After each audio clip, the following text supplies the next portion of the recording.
போகிற போக்கில் 1.5 நிமிஷத்தில் கதை சொன்னான் அந்த கதையை. கேரவன்லேருந்து இறங்கி நான் ஷாட்டுக்கு போகிற கேப்பில் அண்ணா ஒரு கதை நான் கேளுனான்னு சொல்லி ஒரு நாள் வரும், அந்த நாள் அன்னைக்கு இந்த மாதிரி படைப்புகள் மட்டும்தான் இங்கே நிலச்சி நிற்கும். கமர்ஷியல் படங்கள்லாம் தூக்கி அடிக்கப்படும். இந்த படம் ஓடணும், ப்ளீஸ் ஹெல்ப் மீ. காலையிலே வந்தீங்கன்னு இப்போ தான் சொன்னாங்க. நான் சொன்னேன், எனக்கு ஒரு கார்டு கொடுத்துருங்கக்கா, ஸ்பெஷலாக பத்திரிக்கையாளர் கார்டு. எல்லா படத்தையும் பார்க்கலாம்ல, ரொம்ப சந்தோஷமாக இருக்கும். ரொம்ப மகிழ்ச்சி, ரொம்ப சந்தோஷமாக இருக்குது. என் சொந்தங்களுக்கு நன்றி. தம்பி பிருத்திவி, அதாவது அவன் தம்பி தான், தம்பியாகவே ஆயிட்டான்.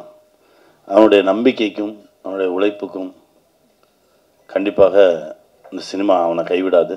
நல்லா இருப்ப, வாழ்த்துக்கள் வாழ்த்துக்கள். தன்ராஜ் போகிற போக்கில் 1.5 நிமிஷத்தில் கதை சொன்னான் அந்த கதையை. கேரவன்லேருந்து இறங்கி நான் ஷாட்டுக்கு போகிற கேப்பில் அண்ணா ஒரு கதை நான் கேளுனான்னு சொல்லி, ஏன்னா எப்போவுமே அவனை நான் தீபக் மாதிரி தான். என்னென்னா 2014 நிமிர்ந்து நெல் ஷூட்டிங்கில் அவனை மீட் பண்ணுறேன். நிமிர்ந்து நெல் ஷூட்டிங்கில் வந்து ஜெண்டாபாய் கபிராஜ் அந்த தெலுங்கு வெர்ஷனில் வந்து நடிக்கிறான். எப்போவுமே அவன் தனியாக போய் உட்காந்துக்கிறது, சேர் போட்டு உட்காந்து அப்படிலாம் இல்லை. ஷார்ட் முடிஞ்சோன்னே வந்து கேமரா பின்னாடி நிற்பான், மானிட்டர் பார்ப்பான், ஏதோ ஒன்று போய் எடுத்து வைப்பான், போவான் வருவான், இப்படியே இருப்பான். அவன் மேலே ஒரு தனி கவனம் வந்தது, ஒரு ஈர்ப்பு வந்தது. அவனோட பேச ஆரம்பித்தேன், பழக ஆரம்பித்தேன். அதுக்கப்புறம் பார்த்தா அந்த பழக்கம் அப்பப்போ தொடர்ந்துக்கிட்டே இருக்கும். ஏன்னா யாரையா கூப்பிட்டு வருவான், இவனும் அப்படி தான் செய்வான். யாரையா கூப்பிட்டு வந்து அவனுக்குன்னு கேட்க மாட்டான், அந்த அவனை கூப்பிட்டு வந்து காட்டுவான். ஆனால் இவன் நல்லா நடிப்பானே, ஆனால் அவன் படத்தில் என்ன காஸ்டிங் சொல்லி எனக்கு அந்த லிஸ்ட்டு மட்டும் கூட. நிறையா குட்டி குட்டி நடிகர்கள் இருக்காங்கண்ணே, ரொம்ப கஷ்டப்பட்டுக்கிட்டு இருக்காங்க, நான் அந்த லிஸ்ட்டெல்லாம் தரேன், நீ யூஸ் பண்ணுண்ணா அப்படின்னு சொல்லி கொண்டு வந்து ஒரு வாட்டி கொடுத்தான். அப்புறம் திடீர்னு வந்தான்னா ஒரு கதை கேட்டேன், நல்ல கதை, நீ நடித்தா நல்லாயிருக்கும் அப்படின்னு அந்த டைரக்டரை கூப்பிட்டு வந்தான். விமானம்னு ஒரு படம், அந்த படமெல்லாம் அந்த மாதிரி படம்லாம் கிடைக்கவே கிடைக்காது. அந்த விமானம் கூப்பிட்டு வந்து கேட்க வச்சது அவன் தான். அந்த கதையை கேட்டோம், பிடிச்சிருந்தது, வாடா பண்ணுவோம் அப்படின்னு. அந்த விமானம் ஷூட்டிங்கில் தான் இந்த கதையை, அந்த விமானம் டைரக்டரோட கதை தான் இது, சிவாவோட கதை தான் இது. அந்த 2வது கதையை இவங்களுக்கு ரொம்ப ஒரு மாதிரி, இதுக்கு அடுத்து இந்த கதை பண்ண போகிறோம் அப்படின்னோடனே இந்த கதையை எனக்கு கூட நான் டைரக்ட் பண்ணுறேன் அப்படின்னு சொல்லி வாங்கிட்டு, அப்பா யார் பண்ணுறது அப்படின்னு ஒரு குழப்பம் இருக்கும்போது தான் ஒரு நாள் நான் ஷார்ட்டில் இருந்தேன். வந்தான், அண்ணா ஒரு கதை சொல்கிறேன் கேளேன் அப்படின்னா, டேய் இங்கேருந்து அங்கே வரைக்கும் போகிறதுக்குள்ளே தான் டைம் இருக்குது, இல்லை அதுக்குள்ளே சொல்லிடுறேன். நான் இறங்கி அங்கேருந்து அப்படி நடந்து வர்ற அந்த ஒரு 1 நிமிஷம் 1.5 நிமிஷம் கேப்பில், அது ஒரு பெரிய ஷாட்டுன்றதுனால கொஞ்சம் தூரமாக நிறுத்தியிருந்தாங்க, நடந்து வர அந்த கேப்பில் தான் சொன்னான். சொல்லி முடிச்சோடனே என்ன யார் ராப்பா பண்ணுறான், இல்லைண்ணா அதுதான் தேடிக்கிட்டு இருக்கோம், அதனால தான் உங்ககிட்ட சொன்னேன். சரி பண்ணிடுவோம் போடா அப்படின்னேன். அண்ணே ஆமாம் பண்ணுறோம்டா போடா, பண்ணிடுவோம், அவ்வளோதானே, நல்லா இருக்குது, நீ சொல்ல வர விஷயம் ரொம்ப நல்லா இருக்குது, இந்த சமூகத்துக்கு ரொம்ப தேவையான விஷயம். இங்கே தமிழ்நாட்டில் கூட நீ சொல்ல வந்த விஷயத்தில் ஒரு 10-15 கேசஸ் இருக்குது. அந்த கேசஸ் எல்லாமே குடும்பங்களை புரட்டி போட்ட கேசஸ், அதை நீ கையில் எடுத்திருக்க அப்படின்னோடனே எனக்கு புரியல. என்னென்ன சொல்கிறேன், ஆமாம் இது இங்கே நடந்திருக்கு, இப்போவும் நடந்துகிட்ருக்கு. இதை நீ சொல்கிற வெளியிலேருந்து பார்க்கும்போது ஒரு தந்தை மகனுக்கான ஒரு பாசமாக இருக்கும், ஆனால் நீ உள்ளுக்குள்ளே வச்சுருக்க ரொம்ப ஸ்ட்ராங்கான விஷயம்டா, இதை சொல்லணும். இதை பார்த்து ஒரு மகன் திருந்தினா போதும், ஐயோ நம்ம இந்த மாதிரி ஒரு வேலையை செஞ்சிட்ருக்கோமா, அவனுக்கு ஒரு பையன் திருந்திட்டா போதும், இந்த படம் பெரிய வெற்றி, பல பேரை யோசிக்க வைக்கும். நிறைய சூழலில் நிறைய குடும்பங்களில் நம்ம நினச்ச மாதிரி நம்ம பிள்ளை இல்லையேன்னு சொல்லி பல அப்பாக்கள் தடுமாறிட்டு இருக்காங்க. அதுக்கு ஒரு சின்னமாக யோசிக்க வைக்கும், ஒரு சின்ன ஒரு விடை கிடைக்கும்னு நம்புகிறோம். அந்த விடை தான் அந்த படத்துக்கான வெற்றின்னு நினைக்கிறோம். தன்ராஜ் வாழ்த்துக்கள், நீ நல்லா வருவடா. ஏன்னா முதல் படம் மாதிரியே பண்ணல, அவனுடைய ஒரு 100 படத்தில் நடித்தா கூட 100 படத்துலையும் இந்த வேலையை தான் பார்த்துருக்கேன். எல்லா டைரக்டர் பின்னாடியும் போய் அங்கங்கே அந்த எல்லாம் இவன் கற்றுக்கிட்ட மொத்தத்தையுமே ரொம்ப அசால்ட்டாக ஹேண்டில் பண்ணான் டைரக்ட் பண்ணும்போது. எனக்கு ரொம்ப பிடிச்சிருந்தது. முதல் 2 நாள் தான் கொஞ்சம் தடுமாறினா. நான் சொன்னேன், எதுக்கு தடுமாறுற, எடு, நீ சொல்கிறது கேட்க தானே வந்திருக்கோம், எடு அப்படின்னு. அதுக்கப்புறம் அசால்ட்டாக அழகாக ரொம்ப குழப்பமே இல்லாமல் ஹேண்டில் பண்ணால் நல்ல டைரக்டராக வருவேன். வாழ்த்துக்கள், இன்னும் நிறைய படைப்புகள் கிடைக்கும், வாழ்த்துக்கள், வாழ்க. அப்புறம் அம்மா நீங்கள் படத்தில் பார்த்தீங்கன்னா தெரியும், ரொம்ப அதாவது நடிக்கிற மாதிரியே தெரியாது, ரொம்ப இயல்பாக ஒரு ஆர்டிஸ்ட்டு. ரொம்ப நல்லா இருந்தது அவங்க பேசும்போது, நடித்தப்போ. தமிழ் அவங்களே டப்பிங் பேச சொன்னோம், எல்லாமே அவங்க தானே பேசுனாங்க. ஆமாம் தெலுங்கு நான் தான் பேசினேன். எனக்கு அது ரொம்ப இயல்பாக இருந்தது. என்னென்னா அந்த உயிர் கொடுக்குறது சம்மந்தப்பட்டவங்க பேசினாதான் அது நல்லா இருக்கும்னு நினைக்கிறேன் நான். அதனால் தெலுங்குலேயும் கொஞ்சம் டைம் எடுத்து இது நானே பேசுகிறேன்னு சொல்லி உட்காந்து பேசணும். நல்லா வந்திருக்கு.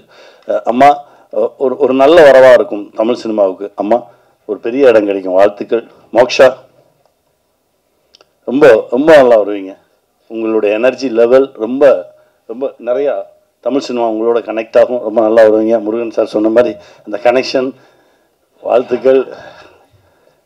அதாவது நல்ல எண்ணம், நண்பன் சொன்ன மாதிரி நல்ல எண்ணம் இருந்தால் போதும். அது இருக்குது நம்மக்கிட்ட, நல்ல மனசு இருந்தால் போதும். எங்கள் அண்ணன் சிவா சொன்ன மாதிரி, ஐயோ ஒரு இடத்துல அடிக்கிறானேன்னா நம்ம போய் திருப்பி அவனை அடித்து அவங்கள காப்பாற்றணுன்ற எண்ணம் இல்லை. ஐயோ அந்த நிகழ்வு நடக்காமல் இருந்தால் போதுமே அப்படின்ற ஒரு எண்ணம் இருக்குது பாருங்களேன். அந்த எண்ணமே அவனை மாற்றும். அப்படி தான் நான் நினைக்கிறேன். ஏன்னா இப்போ நல்லதே செய்ய வேண்டாம், நல்லது நினைச்சாலே போதும் அப்படின்ற ஒரு இடத்துல தான் நம்ம எல்லாருமே வாழ்ந்துட்டு இருக்கோம். ஆனால் அவ்வளோ வேகம், அவ்வளோ பிஸி. இதுக்கு நடுவில் இப்படி ஒரு நிகழ்வு நடக்கட்டும். ஏன்னா நல்ல படைப்பை ரசிகர்கள் என்றைக்குமே கைவிட்டதில்லை. இருக்கரம் நீட்டி வரவேற்றிருக்காங்க. பணம் பணம் பணம், அந்த பணம் பார்த்தால்தான் அந்த படைப்பு அப்படின்ற மனசு தான். எத்தனை பேர் மனசை இது கொள்ளையடிக்குதுன்றது தான். இதை நோக்கி தான் நகர்ந்துகிட்டு இருக்கோம். ஆனால் ஒரு நாள் வரும், அந்த நாள் அன்னைக்கு இந்த மாதிரி படைப்புகள் மட்டும்தான் இங்கே நிலைச்சி நிற்கும். கமர்ஷியல் படங்கள்லாம் தூக்கி அடிக்கப்படும். அதை நோக்கி தான் இப்போ நகர்ந்துகிட்டு இருக்க. ரெண்டுக்கு நடுவில் தான் நம்ம நிற்கிறோம். அந்த நாளுக்காக தான் காத்துட்ருக்கோம். அது வரைக்கும் இதே மாதிரி படைப்புகள் வந்துக்கிட்டே தான் இருக்கும், உழைச்சிக்கிட்டே தான் இருப்போம். அது கமர்ஷியலாக காசு என்னைக்கு வருதுன்றதை கொஞ்சம் பார்ப்போம். அது லாக் இதில் கூட விழலாம், அந்த பிணைப்பு இதில் கூட நடக்கலாம். இந்த பிணைப்பில் இந்த படத்தில் நடக்கலன்னா அடுத்த படத்தில் நடக்கும் அப்படின்னு வெயிட் பண்ணி அதற்கான ஓட்டம் தான் இருக்குமே தவிர என்றைக்குமே தடுமாறி தயங்கி எல்லாம் நின்றவே மாட்டோம். அதை போய் வெல்வது வரைக்கும் போராடுவோம். வெற்றி நமக்கே, வெல்வோம். எல்லாருக்கும் வணக்கம். கணேண்ணா, தேங்க்யூ ஸோ மச். எதுக்கு எனக்கு கேட்க மாட்டிங்களா? மை ஃபஸ்ட் டைம் டைரக்ட் பண்ணப்போ எனக்கு இந்த மாதிரி ஹேண்ட் போட்டு சப்போர்ட் பண்ணாங்க. அது மட்டும் இல்லை, இப்போ வரைக்கும் அதே ஹேண்டு இங்கே கூட போட்டுட்டு கண்டினியூ பண்ணுறாங்க. தேங்க்யூ கணேண்ணா, தேங்க்யூ ஸோ மச் சார். இங்கே வந்த எல்லா டைரக்டருக்கு நன்றி சார். வை பிகாஸ் நான் கூட கணேண்ண படத்துக்கு டைரக்ஷன் பண்ணப்போ நீங்கள் கூட பண்ணாங்க. அந்த மாதிரி இந்த ராமம் ராகவம் படம்ல உங்கள் ரெஸ்பெக்டெல்லாம் அப்படியே இருக்கும் சார். கண்டிப்பாக அது மட்டும் நான் சொல்கிறேன் சார்.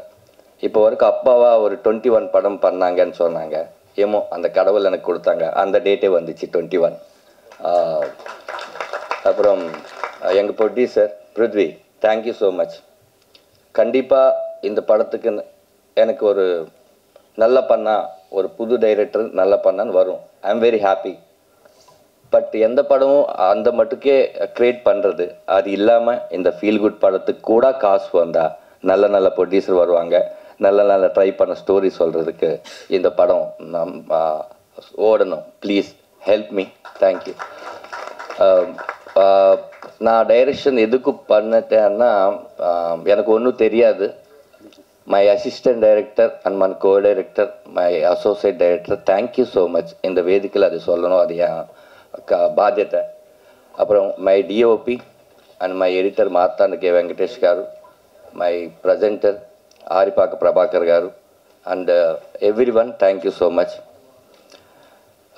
நான் நினைக்கல இப்போ பார்த்தா இந்த படம் ஃபஸ்ட்டு 21 ரிலீஸ் அப்போது தியேட்டரில் பார்த்தா இப்படி தான் இருக்கணும் க்ரௌடு. Please help me. நான் இன்னும் கொஞ்சம் கற்றுக்கிட்டு தமிழ் நல்லா பேசணும், அதுக்கு தான் ட்ரை பண்ணுறேன். ஐ எம் வெரி சாரி, எதனா நான் தப்பாக பேசினா மன்னிச்சுங்க. நீங்கள்லாம் நான் ஹைதராபாத்தில் பார்க்குறேன், எவ்ரி மீடியா இல்லை social media and main media and Twitter, Facebook promotion நல்லா பண்ணுறாங்க. Thank you Guna, thank you so much your support. இன்னும் படம்ல இந்த எல்லாரும் சொன்னாங்க, இந்த ராமாயணம் பற்றி எல்லாம் சொன்னாங்க. அது ராமாயணம்ல தசரதர் சொன்ன மாதிரி ராமுடுவார் வனவாசம் போவாங்க. பட் இந்த படத்தில் ராமுடு என்ன சொன்னால் அதுக்காக அப்பா எங்கேயோ போவாங்க. அதான் இந்த ராமாயணம், அது ராமம் ராகவம். அண்ணன் இல்லாமல் நான் இந்த படம் ட்ரீமுக்கே வராது. எவ்ரி டைம் நாங்கள் எவ்வளோ டார்ச்சர், நான் அண்ணனுக்கு இவ்வளோ டார்ச்சர் யாரும் இந்த டைரக்டர்ஸ் யாரும் கொடுக்கல நினைக்கிறேன். ஆனால் க்ரீன் பார்க் இல்லைன்னா அண்ணா வீட்டுக்கு வந்துடுங்க. எனக்கு தெரியும் க்ரீன் பார்க் இருக்கும், இல்லைன்னு சொன்னால் வீட்டுக்கு வந்துடுங்கன்னு சொல்லுவாங்க. அண்ணா இந்த ப்ரொமோஷன் பண்ணுறதுக்கு இடம் இல்லைன்னா எங்கள் வீட்டில் பண்ணுறா அண்ணா, வீட்டிலனே பண்ணுவாங்க. அப்போது அவ்வளோ டார்ச்சர் என்னென்ன, ஆனால் கெஸ்ட்டில் தெரியும் எனக்கு, நானே பேசணும் ஓகே அன்னு சொல்லிட்டு கெஸ்ட் அரே 6:30 அது ஒரு வீடியோ எடுத்தேன் நான். எதுக்கு இவளை காதலைன்னா என் மேலே இருக்கா இல்லை ப்ரொடியூசர் மேலே இருக்கா, அதில் படத்து மேலே இருக்கு, அது போதும். ஒரு நல்ல படம் ஜெயிக்கணும்னு நினைச்ச ஒரு இது ஒரு அண்ணா மாதிரி யார் இருப்பாங்க எனக்கு தெரியல. நான் ட்ராவல் பண்ணப்போ எனக்கு தாராசப்படுவாங்கன்னு சொன்னேன். எனக்கு ஆப்போசிட் வந்த அண்ணதான் லாஸ்ட்டு அண்ணதான் இருப்பாங்கன்னு நினைக்கிறேன். இப்படியே ஃப்ளைட்லேருந்து அப்படியே கை இது பண்ணிவிட்டு வீட்டு வரைக்கும், வீட்டிலேருந்து பிரசாத் லேப் வரைக்கும், பிரசாத் லேப்லேருந்து ஹைதராபாத் வரைக்கும் அண்ணதான் என் பேக் சைடில் இருக்காங்க. எனக்கு அப்பா இல்லை, பட் இப்போ இருக்காங்க. தேங்க்ஸ் அண்ணா, தேங்க்யூ ஸோ மச். இந்த லோகோ அப்போ எல்லோரும் கேட்டாங்க எந்த லோகோவில் அந்த ரெட் கலர் அப்போ, red colour is sun and father blood relation color, that's why I put it on red. Then faces, appa shadow than sun, that's why the two faces. That sign, அது அப்பா சந்தகம் தானே பையன், அதுக்காக சந்தகம். அதான் இந்த ராம ராகம் வச்சுக்கிட்டோம். இந்த படத்தை 21st ரிலீஸ் ஆகுது பெப். சமுத்திரக்கனி அண்ணா மாதிரி அப்பா எல்லா வீட்டிலும் இருக்கணும், இருப்பாங்க. பட் இந்த ராகவா எந்த வீட்டில் கூட இருக்கக்கூடாது, அதான் இந்த படம். Thank you my music director Arun, every one. இன்னும் மோக்ஷா, தேங்க்ஸ் அம்மா, தேங்க்யூ.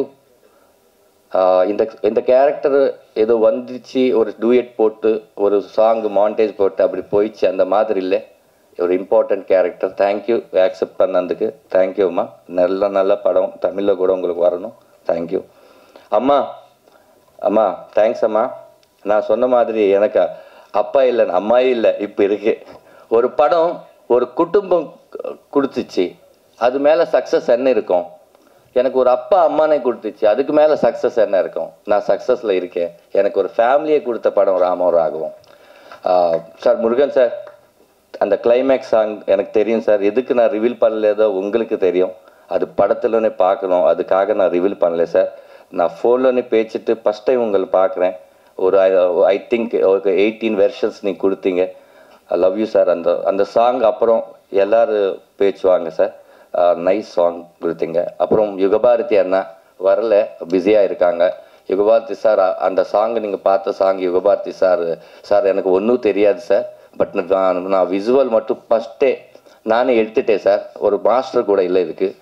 நான் என்ன யோசிச்சனோ அதை விசுவல் எல்லாம் எடுத்துகிட்டு உங்களுக்கு கொடுக்குறேன் சார். நீங்கள் அது ஒரு சாங் மாதிரி எனக்கு கொடுங்க சார். அப்போ மியூசிக் பண்ணலாம்னு நினச்சேன். அப்போது சாங் கொடுத்தாங்க. மீச முன்ன கந்தம் உங்கள் வீட்டில் இருக்குது, அது பார்த்து நீ ட்ரை பண்ணுற, எதுக்கு வெளியே போகிற, அந்த மாதிரி சொன்னாங்க. கொலை சாமை போலன்னு சொல்லிட்டு ஒரு சூப்பர் வேர்ட் கொடுத்தாங்க. தேங்க்ஸ் யுகபாரதி அண்ணா.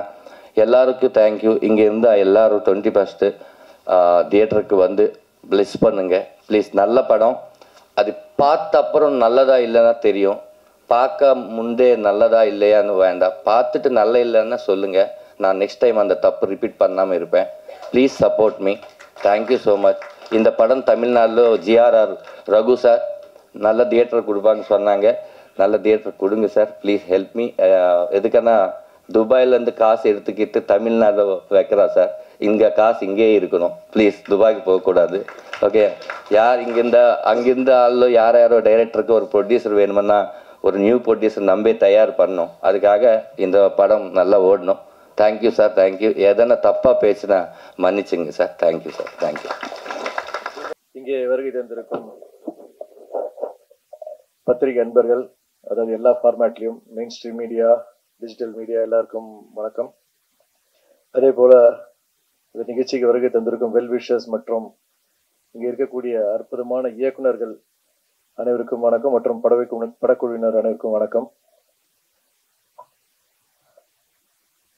என் குருநாதர் சமுத்திரக்கனி சார், அவருடைய முதல் அவர் இயக்குன ஒரு சின்னத்திரை சீரியல் தான் நான் நடிக்க ஆரம்பித்தேன். ஸோ அப்போலேருந்து நான் அவரை பார்த்துட்டு இருக்கேன். ஸோ ஒரு வெற்றி இயக்குனராக சின்னத்திரையில் இருந்தார். அதற்கு பிறகு திரைப்படங்கள் போய் இயக்க ஆரம்பித்தார். ஒரு சில படங்கள் இயக்குனார். அது பேசப்பட்டது, ஆனால் அது பெருசாக ஒரு வரவேற்பு கிடைக்கல. அதற்கு பிறகு எந்த ஒரு யோசனையும் இல்லாமல் மீண்டும் சின்னத்திரைக்கு திருப்பி இயக்குனார்.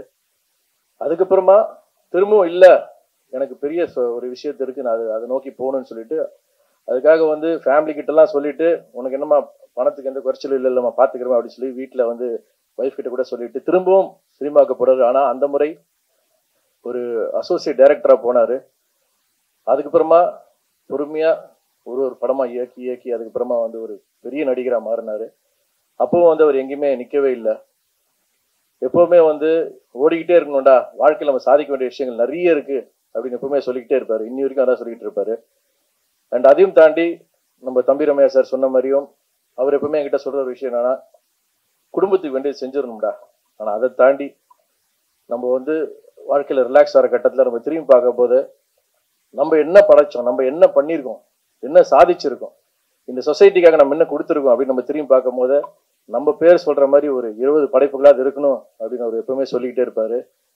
அது வந்து ஒரு உண்மையான விஷயம் கூட. ஏன்னா இன்னைக்கு இங்கே இருக்கக்கூடிய இயக்குனர்கள் அதுக்கு பெரிய சாட்சி. அவ்வளோ அழகான படைப்புகளை கொடுத்த இயக்குனர்கள் இன்னைக்கு சனி சாருக்காக வந்திருக்காங்கன்னா அது அவர் மேலே வச்சிருக்கிற அது ஒரு அந்த அளவு கடந்த ஒரு பாசம், மரியாதை மற்றும் அவருக்கு இவங்க கொடுக்குற ஒரு அங்கீகாரம் தான் நான் நினைக்கிறேன். ஸோ அப்படிப்பட்ட அந்த படைப்புகளில் கண்டிப்பாக ராமமும் ராகவமும் கண்டிப்பாக வந்து சேரும்ன்ற நம்பிக்கை எனக்கு இருக்கு. அவர் வந்து இப்போ சொன்னார், அதாவது வந்து தன் பிள்ளைகளுக்கு தாண்டி வந்து ஒரு மகனா வந்து என்னை வந்து அவர் வந்து பாதிச்சு வந்து அவர் அங்கீகாரம் கொடுத்துருக்காரு. உண்மையில ரொம்ப சந்தோஷமா இருக்கு. அதையும் தாண்டி வந்து நம்ம இயக்குனர் தன்ராஜும் வந்து அது வார்த்தையை சொல்லியிருக்காரு. ஸோ உண்மையிலேயே அது நல்லாவே பொருந்தது. ஸோ இந்த கதை எப்படி இருக்க போகுதுன்றது வந்து ஒரு தந்தைக்கும் மகனுக்குமான இருக்க ஒரு அற்புதமான உணர்வு. அதை வந்து ஒரு அழகான படைப்பாக வெளியே கொண்டு வர போறாங்க. ஸோ எல்லாரும் போல நானும் காத்திருக்கிறேன். நானும் ஒரு தந்தை தான். என் மகனுக்கும் எனக்கும் ஒரு கண்டிப்பான ரிலேஷன்ஷிப் அந்த பர்டிகுலர் ஏஜ் குரூப்ல எப்படி இருக்குன்றதை நானும் பார்க்கணுன்றத ரொம்ப அவரோட காத்துக்கிட்டு இருக்கேன். ஸோ இந்த படம் ஒரு அருமையான வெற்றி பெற வாழ்த்துக்கள். பிருத்வி ஒரு அருமையான ப்ரொடியூசர் ஃப்ரம் துபாய். ஸோ மென்மேலும் நீங்கள் அற்புதமான படங்கள் இயக்கணும், தயாரிக்கணும். அதே போல தன்ராஜ், வெல்கம் டு தமிழ்நாடு. தமிழ் உங்களை வாழ வைக்கும், கவலைப்படாதீங்க. All the best. என் பத்திரிகையாளர் குடும்பத்துக்கு வணக்கம். உங்களோட சேர்ந்து கொஞ்சம் வருஷத்துக்கு முன்னாடி தலைக்கூத்தல் படத்துக்காக அங்கேருந்து கணியண்ணன் நேர்காணல் செஞ்சுருக்கேன், அண்ணனை நேர்காணல் செஞ்சுருக்கேன். இன்றைக்கி இந்த இடத்துல இருக்கிறது கொஞ்சம் பதட்டமாக இருக்கு. ஏன்னா எதுக்கு நீங்கள் உட்காந்துருக்கீங்கிறத பரபரப்பாக ஓடிட்டுருக்கிற இந்த மானுட சமூகத்தை கொஞ்சம் கையை பிடிச்சி நிறுத்தி பொது உடைமையையும் பொதுவாக நம்ம அலட்சியப்படுத்துகிற நம்மளோட உடைமைகளாக இருக்கிற அப்பா அம்மா மனைவி மாதிரியான உறவுகளோட உணர்வையும் கொஞ்சம் சத்தமாக சொல்லி செல்லமாக ஒரு அரைஞ்சு மனுஷனாக வாழ்கிறதுக்கான வழியை போட்டு கொடுக்குற எளிய மனிதர், தமிழ் சொல்லும் அறம் சுரக்கிற சமுத்திரகனி அண்ணனுக்கு முதல்ல பெரிய வணக்கம். இந்த கனிவான அகத்துக்கும் கடுமையான முகத்துக்கும் சொந்தக்காரராக இருக்கிற அப்பாக்களுக்கான ஒரு உருவம் தயாரிக்கணும்னா அதான் சமுத்திரகனி அண்ணன். அது தமிழ் சினிமா எப்போவும் தவற விட்டதே கிடையாது. பெரியோரை வியத்தலும் இளமே, சிறியோரை இகழ்தல் அதனும் இளமேன்னு கணியன் பூங்குன்றன் சொன்ன வார்த்தைக்கான அடையாளமாக இந்த சிறுவனை இந்த மேடையில் உட்கார வச்ச கணியண்ணனுக்கு மீண்டும் ஒரு பெரிய நன்றி. சேகுவாரா சொன்ன ஒன்னே சொல்லிட்டு நான் நிறைவு செஞ்சுக்கன்னு நினைக்கிறேன். சேகுவாரா சொல்லுவார், நான் வீழ்ந்து விட்டால் என்ன, என் துப்பாக்கியை ஏந்தி கொள்ள என் தோழர்கள் தயாராக இருக்கிறார்கள், தோட்டாக்கள் ஒருவரும் தூங்குவதில்லைன்னு சொல்லுவார். அப்படி அவருடைய தோட்டாக்களை ஏந்துவதற்கான, துப்பாக்கி ஏந்துவதற்கான இயக்குநர்களை தொடர்ந்து உருவாக்கிட்டே இருக்கிற இந்த சமுதிரம் என்றும் வற்றாது என்ற பெரிய நம்பிக்கையோடு தமிழ் சினிமா என்றும் வாழும். தமிழ் சினிமா நம்பி வந்த எல்லோரும் நிச்சயம் வாழ்வோம் அப்படிங்கிற நம்பிக்கையை தொடர்ந்து கொடுக்குறவங்க எல்லாருக்கும் நன்றி.